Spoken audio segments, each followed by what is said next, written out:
everyone. I'm joined with Brian Sadler, a very good friend of mine, author of The Meaning and Purpose of Life, The Big Jigsaw Puzzle. I've known Brian now going on 10, 15 years, Brian. Something like that, Louis. And Yeah. hi, sir. And Brian has been an incredible mentor to me personally, as well as countless of others within the latent buzzard community. His books has literally touched the lives of thousands of people across the world, and we're honored to have him join today. How are you, Brian? Oh, very well, Louis. Thank you. Yes, raring to go.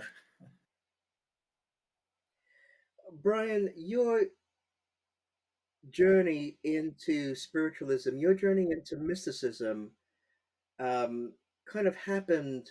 Wasn't necessarily planned from a person with your kind of very solid, grounded engineering backgrounds. How did it all begin for you? Well, in the late 60s, 1968, I think my mother was healed of osteoarthritis of the hip by a complete stranger that she went to. She was given his address as he was a so-called spiritual healer, and my mother was suffering from really horrendous pain in the hip, bone on bone, that they described it as in the medical profession, and could do nothing for her at that time. And after about 6 visits to this gentleman, she was 98% cured, really. No pain, no nothing. She got on with her life. She was happier. Amazing. And I suppose at the time, in 1968, I was 30 years of age, and in engineering, and I had an engineer's logic, and I tried to understand how a man with no medical knowledge could heal my mother's hip when the medical profession at that time couldn't do anything for her but give her painkillers. So I said, well, what was it, auto-suggestion? And she said, no, he just talked about holidays and gardening, and he didn't really want to know about what was wrong with me. He just put his hands over my top of my head, hovered his hands and gently scanned my body, and said that was it. 20 minutes each session, and didn't take any money, wasn't interested in taking money. So anyway, so that was my first eye opener, I suppose, into what people call the supernatural. When my mother and father retired from their business, their open all hours general stores, they moved to Hitchin in Hertfordshire. And my mother wanted to keep in touch with healers just in case, and top ups, as she used to call it. So she wrote to the National Federation of Spiritual Healers, and they told her that there was a spiritualist venue just not far from where they were living, with healers there every so many evenings a week, and on Sundays as well. So she went, and she started. My parents started going to the spiritualist meetings every week, and one evening when we happened to be over there with our family, she said, "Would you like to come along to the meetings?" So I said, "What do they do?" She said, "Well, they have a guest medium there, and they give messages from people in the afterlife to people sitting in the audience." Well, I always joked that I'd always called a medium somewhere between a small and a large. And Brian, just to Yeah, make just to make our audience very clear that prior to that moment, you had no real engagement or understanding of the spiritualist movement. You had no background awareness into the life and work, for example, of Harry Edwards, perhaps the most famous spiritual healer in the UK, if not the world. You were just coming along because again because of your mother's interest and because you were partly amazed at her recovery with healing. So very open-minded to say the least, going into this phase of your life. well, in the world of engineering design, you have to have an open mind, or you can't. It's no good doing your job, if you haven't got an open mind. So, anyway, I had an open mind. Don't condemn anything until you've researched it. So Yeah, I had a completely open mind, so I went along with it. And that evening, exactly 50 years ago, almost to the month, um, it was quite an eye opener. The gentleman was a medium from Peterborough, which was 20 miles away from where I was at that time. Never seen him before, mid 40s, well dressed. Went to several people round the hall. Seemed to be pretty accurate. People were accepting the descriptions that he gave, and he came to me. And Brian, just apologies here, just to let again members who aren't aware, in the UK, modern spiritualist churches they have a kind of an itinerary as part of their service. They normally open up in prayer. There's normally a reading of inspiration, and then at some point, you have a medium's address, of course, where a degree of philosophy is shared. But then at some point, the part of the evening was a demonstration of mediumship, or there's a demonstration of clairvoyance. The medium then links with his spirit guides. He then links in prayer, and he goes he looks out into the congregation, and then goes to very specific people with very specific messages. And on the night, you were one of them, sir. Correct. Yes, he went round several recipients in the hall, and then he came to me and he said, "Coming to you, young man." Well, I was a lot younger then, I suppose, and 50 years ago. But and he said, "I've got your grandmother here," and straight away I said, "Which one?" And he said, "No hesitation, your mother's mother." And then he described her. He said she's about 5 foot nothing, which she was, slightly hunched, grey ing hair. Oh, he said 90 plus, which was correct. She was 92 when she passed. Um, grey ing hair, which was correct because she wasn't all grey. She had quite a lot of dark hair, which was unusual for a 92-year-old. So he was perfectly correct. And then he said she's got bright red cheeks, rouge, I think it is, which my gran always used to put rouge on her face, red, when she was going out or people came to the house. So that was correct. And then he said, she wants to say a few words to you. And I thought, oh, yes. He said, she's saying, you're only half alive, my lad. Why don't you wake up, my lad? And why don't you do this, my lad? And that, my lad? And all the while, she kept saying, my lad, my lad, my lad. Or he did through her. Well, that description and what she was saying was amazing because my gran always called me my lad. She never called me Brian, very rarely, right from childhood, right up till the day she died. I was nearly always my lad.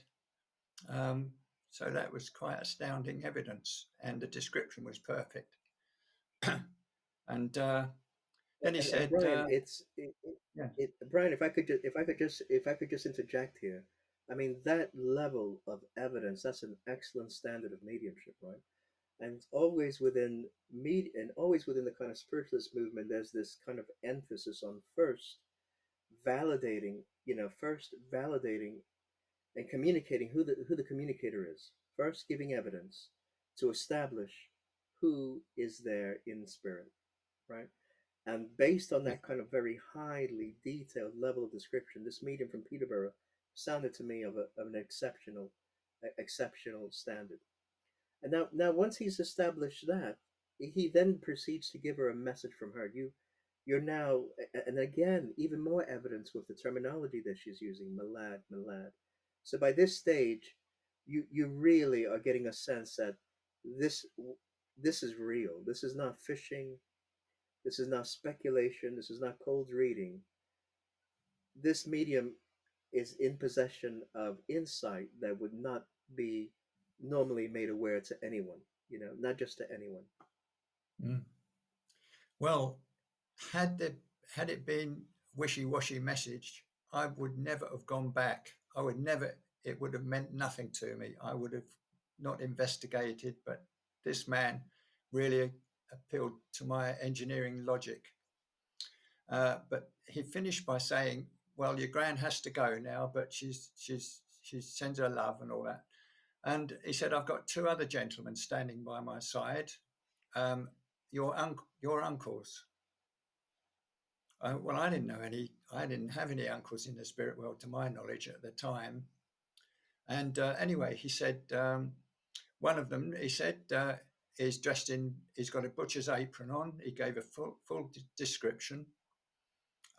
Quite portly, grey, very thinning hair on the top, and so on and so forth. And he said, and the other one is got merchant navy uniform on. He's tall, thin, quite a beaky nose, and all that. And anyway, gave a message from both of them to me, which was quite acceptable at the time.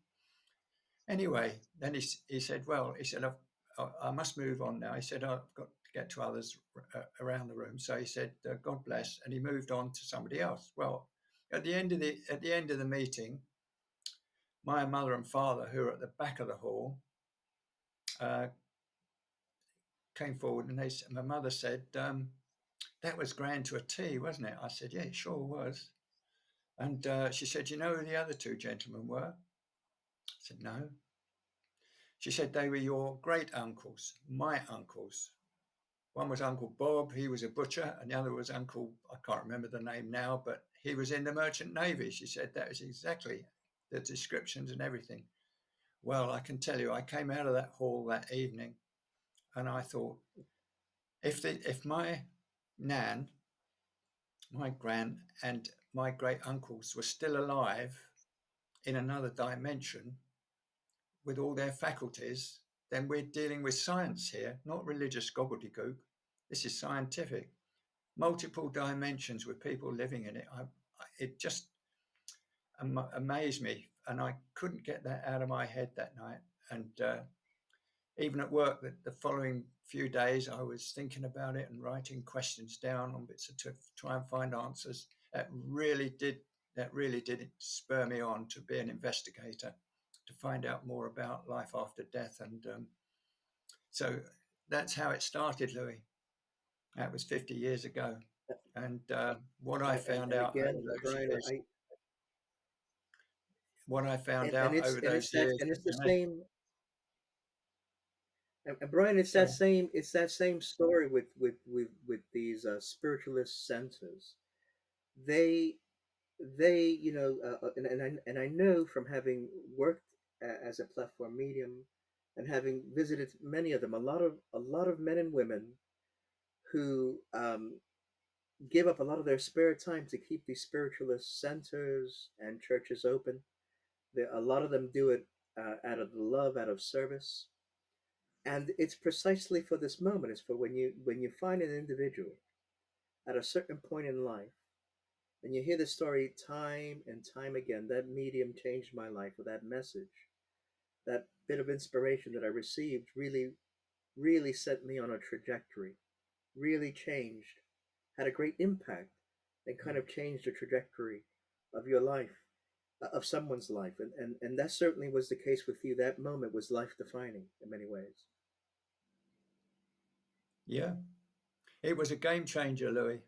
It really was. Um, and it's been the most amazing journey ever since. I eventually uh, finished up doing Raja Yoga meditation. I went to I was trained to be a spiritual healer. Another story I did. I eventually finished up doing 15 years of mediumship. I started to see spirit people myself during Raja Yoga meditation sessions. And when I asked the teacher why I was seeing faces, people that were recognized by others in the room, uh, he said, well, that's the psychic faculties opening up. He said, but the Indian yogis ignore it because they term it as a distraction to God consciousness. Well, that was all news to me. I didn't know what God consciousness was at the time, although I'm well aware of it and have had partially experienced it now, and but I fully understand. But at the time, well, it's just been an amazing journey, Louis. It was like doors opening automatically. People came into my life. It must have been all planned somewhere, somehow. Um, but um, amazing Of that, I have no experiences. doubt, Brian. Yeah. Of that, I have absolutely no doubt. Now, in previous conversations, you've documented your cosmic consciousness experiences, so I won't ask that, and I'll just ask viewers to look at the bottom of the link. Look at the bottom of the on this page. You'll see links to those conversations.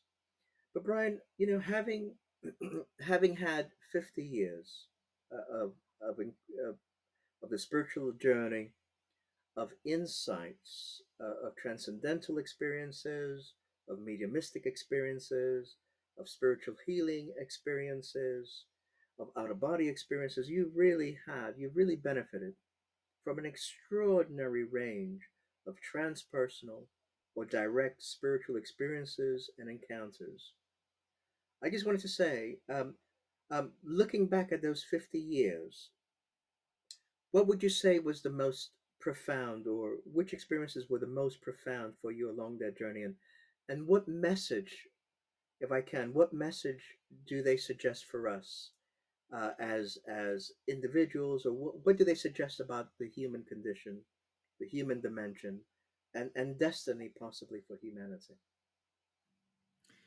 Well, one of the early experiences that also changed my life was seeing and hugging my mother, talking to my mother, hugging my mother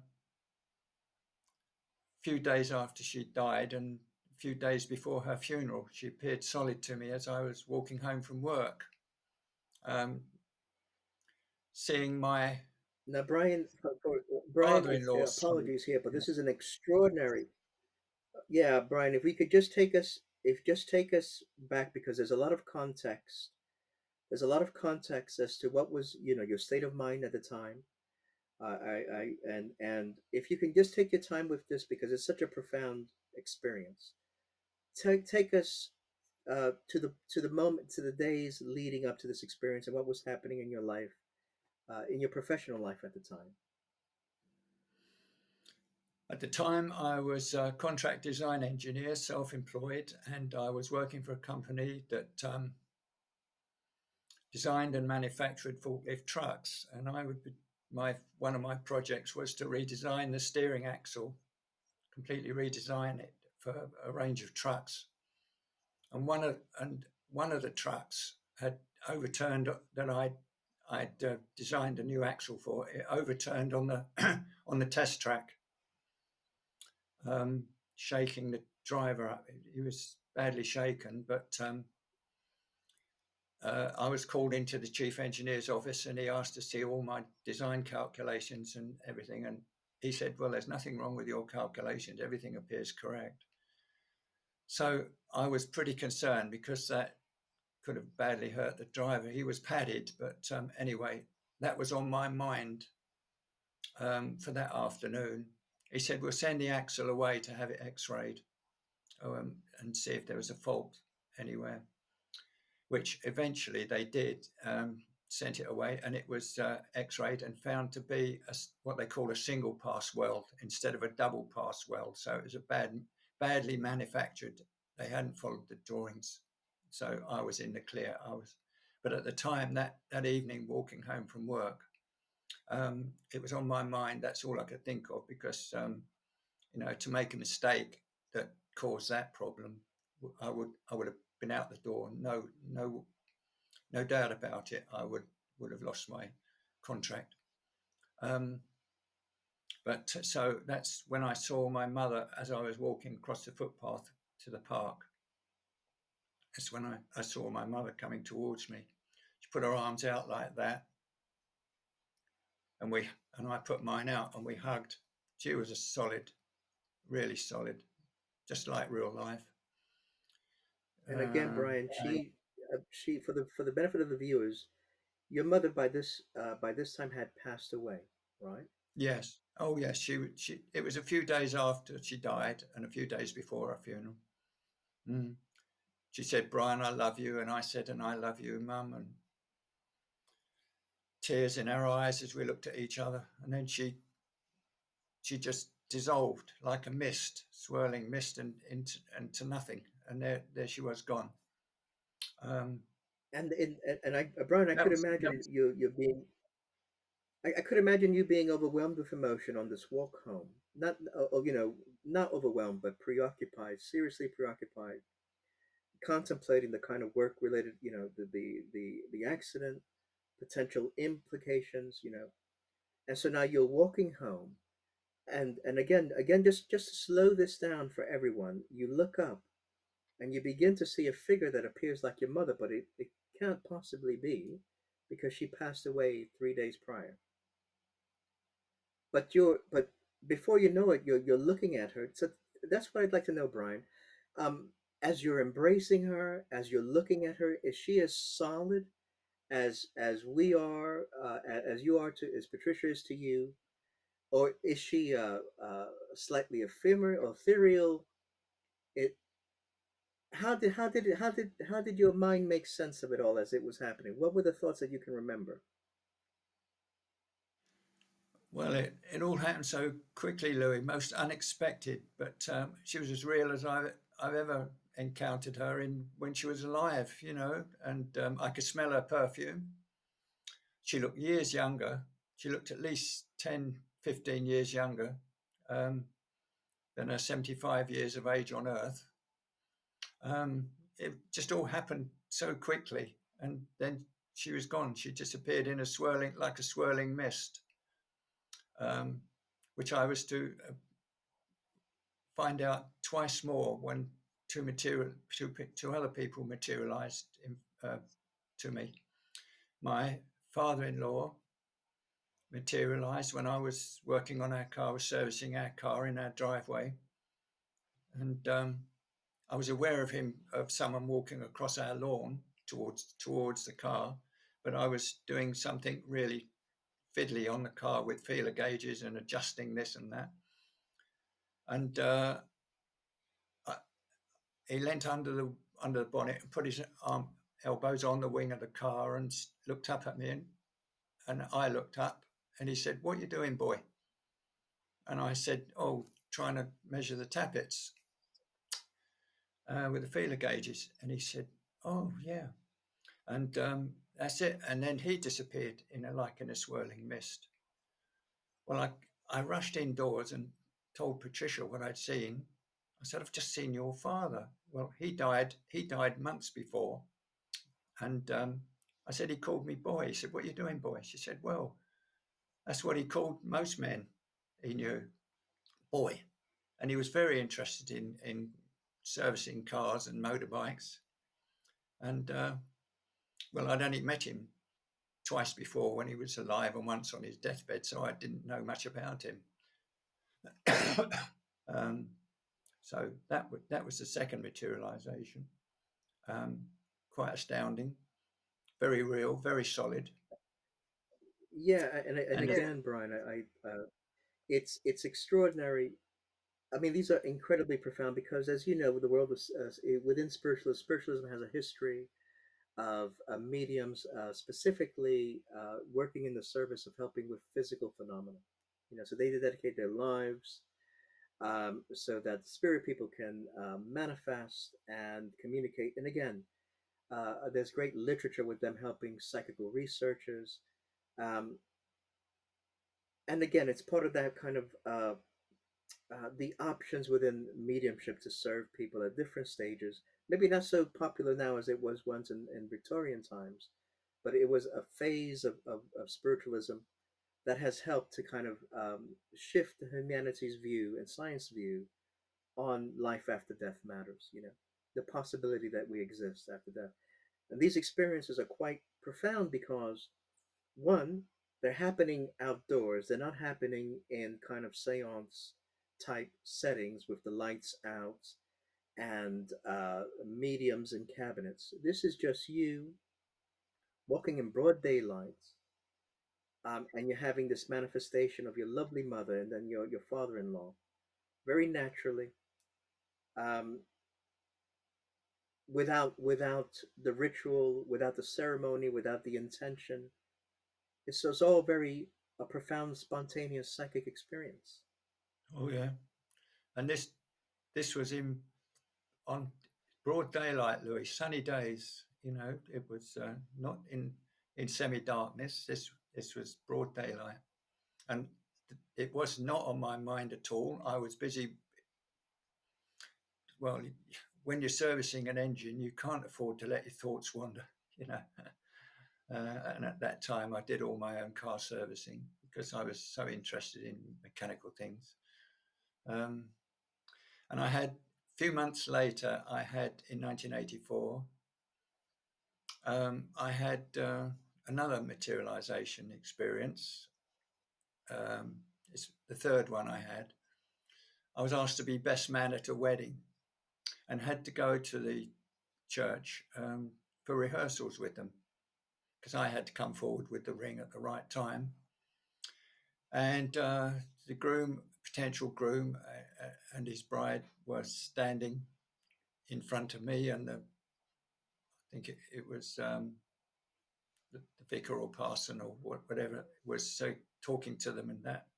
And I was waiting for my cue to go forward with the ring, and I felt a blow in the ribs as if somebody had elbowed me. So I looked down to my left, and there was a little elderly lady. No, her top of her head came to my shoulder, aged late 70s, I was guessing. And she looked up at me and she said, "I'm going to put my teeth in for this occasion." There's not a lot you can say to that remark, but I just said, "Oh, that'd be nice," or words to that effect, you know. And anyway, after that, she disappeared in a swirling mist, and just that's it, a white mist. Anyway, after the rehearsals was over, I said to Bob, the potential groom, told him what I'd experienced, described the lady about she elbowed me in the ribs and said she was going to put her teeth in for that occasion. He said, "Good grief, that was my grandmother." He said her teeth were they were in the glass more than they were in her mouth. And she only put her teeth in for special occasions. Well, how could I guess that? I never met the lady before. And he said she was always elbowing people in the ribs to get their attention. So he said, you tell my brother that story tomorrow at the reception." So I did, and he verified it. He said, "Oh yeah, that was Nan, elbow in the ribs, no teeth." So that was my third materialization that appeared really solid to me because I thought she was a real person. She just crept in for somehow to witness the rehearsal. But there we go, Louis. That's another amazing thing. She died a Yeah, few years it back, is. and there she was appearing to It is, me. Brian.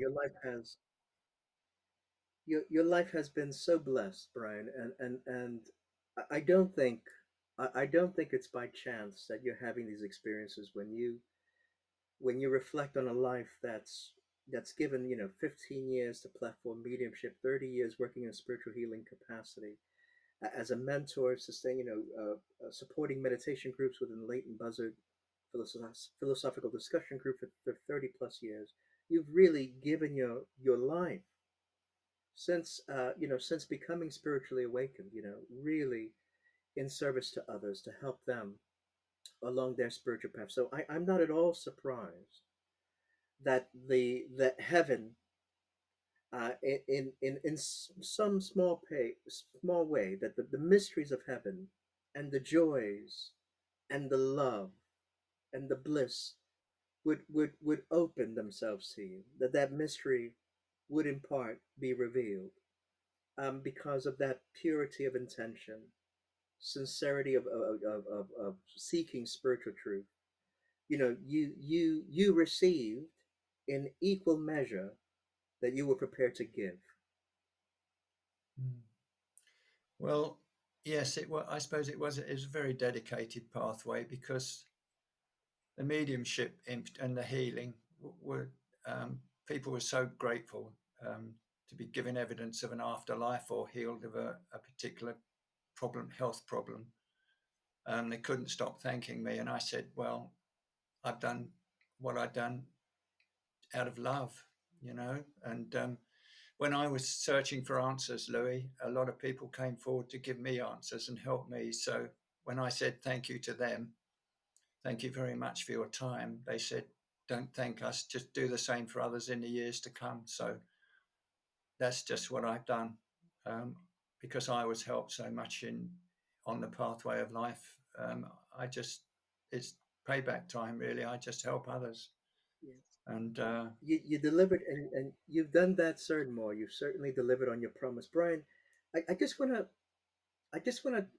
these we talked about the three materializations, and it made me begin to think how different life would be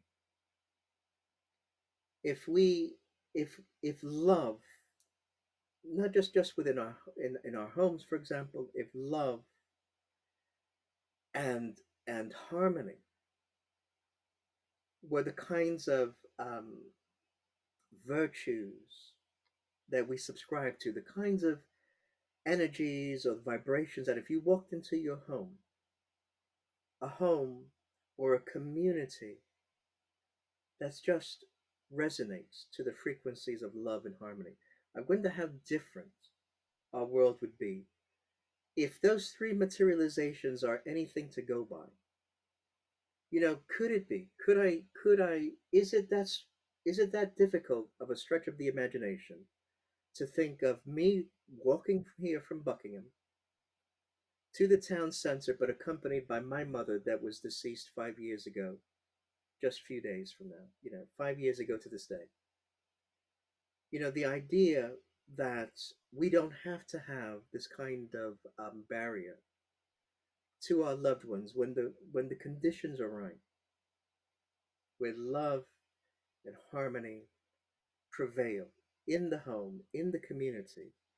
Maybe that could be an indication, or this transition where we have the veil kinds of slips away from the world of spirit to us, and we can truly live in a multidimensional experience where I'm embodied in this life, but I'm also accompanied, and the shared experience between family members, loved ones, mentors, guides, and other, who knows, other more highly evolved beings.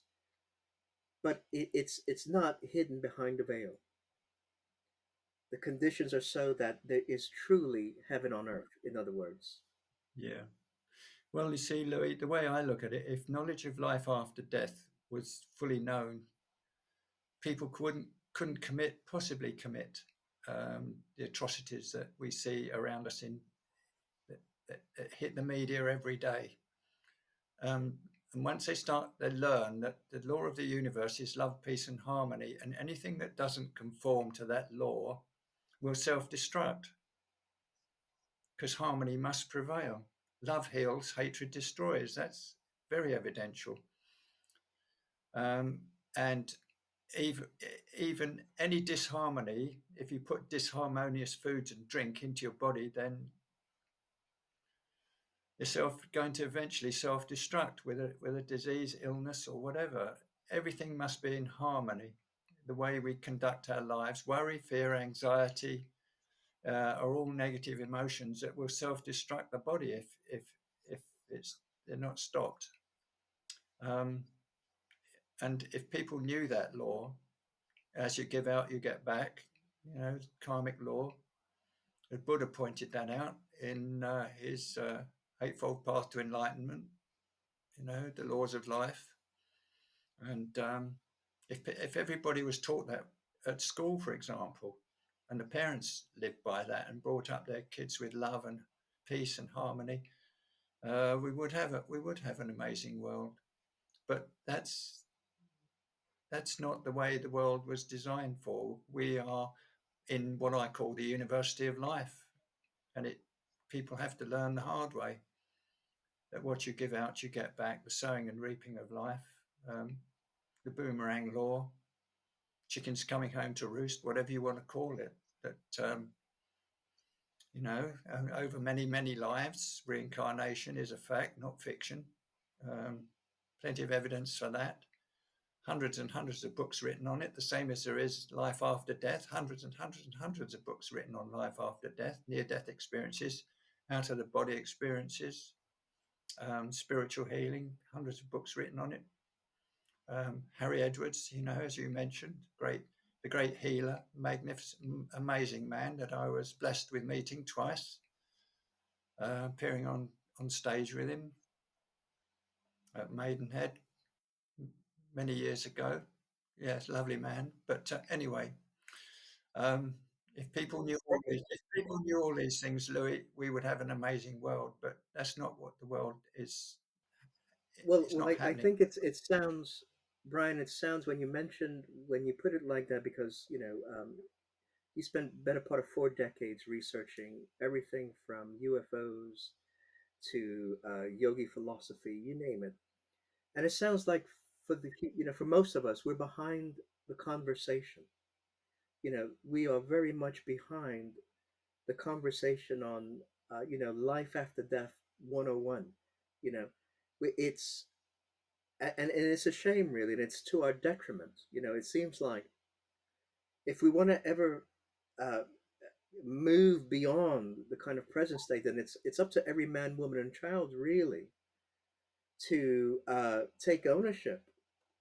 take complete ownership of their spiritual destinies, and to put in the research and to make it a priority to focus a bit of their time to meditation practice, a little bit of time to doing their own research, and whatever approach they need to really become and anchor that light, not just for themselves, for their families, but for everyone else. It sounds that if humanity really wants to move beyond the difficulties it's having, and to stop repeating the cycles of history, then it's up to us to do something about it, and climb out of this cocoon of spiritual ignorance in part. Yeah, quite correct, Louis. Um, Many people have said to me, "Why isn't all this taught at school?" And I say, "Yeah, why isn't it? Um, we've got to we've got to move away. We've got to move away from faith and belief. What, why not have fact instead of faith and belief?" Somebody come up to you and said, "Well, I can't prove it, but I just have faith or believe it." Well, would you? Of course, you'd say, "Well, what evidence do you have? What proof is there that what you've said is actual fact?" And until we get to actual facts, yes, the fact of people do survive the death of their physical body. Their astral body goes into another frequency at the death of their physical body, which is only a spacesuit that we wear for walking on this dense planet. Um, we all survive the death. Every one of us survived the death of the physical body, going to another frequency after when we finished with the physical body. We can burn it or bury it. It's irrelevant. It's just like an old coat. Um, and we get so hung up over the death. Well, it is, yes, it is. I can understand that, particularly the death of a child. Parents, why? Well, we can come and go on this planet anytime. Nobody has a promise of a tomorrow. That's another fact. Um, when you realize the key to life and death, we can come and go when we like, irrespective of, it's the age of what they call, the mystics call the age of the soul, not the physical body. Um, and a lot of children are blessed with such wisdom. They've been around many lifetimes to get that wisdom. Um, it's a wonderful story once you start to unfold, Louis. We come and go on this planet or any other planet, as the ancient Egyptians knew that we're born not just on this planet, but many other planets in the universe. They knew all about life after death, reincarnation. So did the Greek philosophers, the ancient Chinese philosophers, Tibetan philosophers, the Indian yogis, Indian masters, all knew about all that we've been talking about in the last half hour or so. It's nothing new. We're just rediscovering it in the Western world. As mindfulness is now being taught exactly what the Buddha taught: live in the now, not the past or the future, live in for the moment. Um, Yoga very popular, meditation very popular. Yeah, I do see signs that we are beginning to achieve some form of enlightenment, and how war and violence is not acceptable. You know, we glorify murder mysteries. How many television programs, how many books have been written on murder mysteries, as if that's entertainment? When it happens in real life, as it is on a daily basis, we are appalled, but it's accepted as entertainment. So you can't have both. Murder can't be accepted as as entertainment in one factor and appalling in another. Um, It does raise some serious questions, Brian. It does raise serious questions in terms of what we allow. When we sit and watch. And again, this is just another aspect of education where it,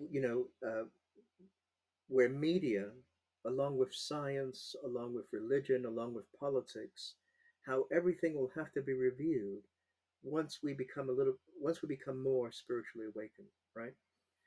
To what effect does watching murder mysteries and all these programmings have on the human soul, on the human psyche? We don't. How do these how does this programming um, help or impair healing in any way when you continue to be flooded with fear, with malintent, with deception? How is the constant bombardment and absorption into our world, in the form of entertainment? How does that begin to impact someone's joy of living and health? That's a subject for another day. And like you, Brian, I'm also encouraged spiritually from the signs of people um, having spontaneous psychic experiences. I think that's the signs of the time. I think we're moving to such an estate, and with programs like Netflix, from Netflix, Surviving Death, for those of our viewers who haven't seen that, I strongly recommending it. Surviving Death, where they look at near-death experiences, where they look at mediumship phenomena, where they look at reincarnation, where they examine it through the lens of the people that have had it. Um, when that's become when these discussions become commonplace, Brian, then that's a great sign. That's a great sign that the spiritual awakening is indeed happening. When it's embraced by the media, when it's become commonplace in daily tabloids, out of body experiences, that's a great sign that we're now maybe collectively, we're now ready to take on these bigger topics and not be overwhelmed by them. well, I find, Louis, that more and more people are becoming interested in the philosophy of life, more so now than ever before. And I think it's the way life is going. I see a gradual awakening. Um, the public are waking up to the fact that corrupt governments and the appalling things that are done and said in their name. And yeah, I do see an awakening in more ways than once. And times are changing. Everything's in turmoil. Everything's up in the air, and politics and religion and everything now is being reappraised. Um, and before, as you know, any building project have to that uh, has to demolish the old to rebuild the new. And while it's being demolished, there's a lot of dust and rubble, and I see that now. The old ways are going, as politicians can't get away with what they used to get away with, the corruption and um, power and control systems are gradually being exposed for what they are. And yeah, I see signs that enlightenment is gradually coming to this planet, that it's understanding the real nature of God, the mind of the universe, universal mind.